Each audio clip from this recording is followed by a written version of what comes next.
एक कहानी में एक गरीब लड़का था जो स्कूल में साफ सफाई का काम करता और दूसरी ओर राजू जो कि अमीर घर का लड़का था जिसके पास किसी चीज की कोई कमी नहीं थी। जिस स्कूल में रमेश काम करता था उसी स्कूल में राजू पढ़ता था। राजू को पढ़ाई में जरा भी मन नहीं था। उसको पढ़ाई में मन नहीं लगता था। उसको पढ़ना लिखना अच्छा नहीं लगता था। वही दूसरी ओर रमेश जिसको पढ़ने लिखने का बहुत शौक था, जब भी कक्षा क्लास में पढ़ाई शुरू हो जाती वो छुप छुप कर शिक्षक की बातें सुनता रहता और पढ़ाई की बातें सुनता रहता। वो वहाँ छुप छुप के देखता रहता था। वहीं राजू उसको हर रोज सुनते हुए बातें सुनते हुए देखता रहता था। तुम छुप छुप कर क्यों देख रहे हो? एक दिन राजू ने रमेश से पूछा। उसने कहा कि मुझे पढ़ाई का बहुत मन है लेकिन मेरे परिस्थिति के कारण मैं पढ़ नहीं पाता हूँ।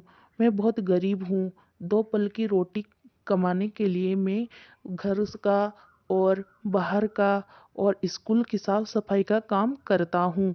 ये काम करने से मुझे दो पैसे मिलते हैं जिससे मैं अपना पेट भरता हूँ। यही सुनकर राजू की आंखों से आंसू निकल गया और रमेश वही रोज अपनी पढ़ाई में ध्यान देता रहता था और सुनता रहता था। राजू उसे कभी कभी पढ़ा दिया करता था। देखते ही देखते साल बीत गए।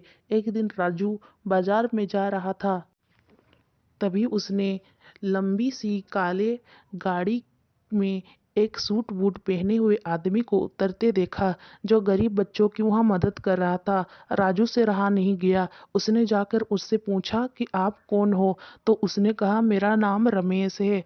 तो उसको वो बचपन वाले रमेश की याद आ गई। उसने कहा कि आप राजू को जानते हो जो आपको कभी कभी पढ़ाया करता था?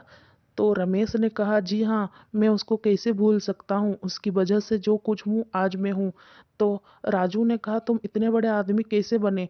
तो रमेश ने कहा कि जी हाँ, मेरा जुनून, मेरा पढ़ाई का जुनून ही मुझे आज इस काबिल बना दिया।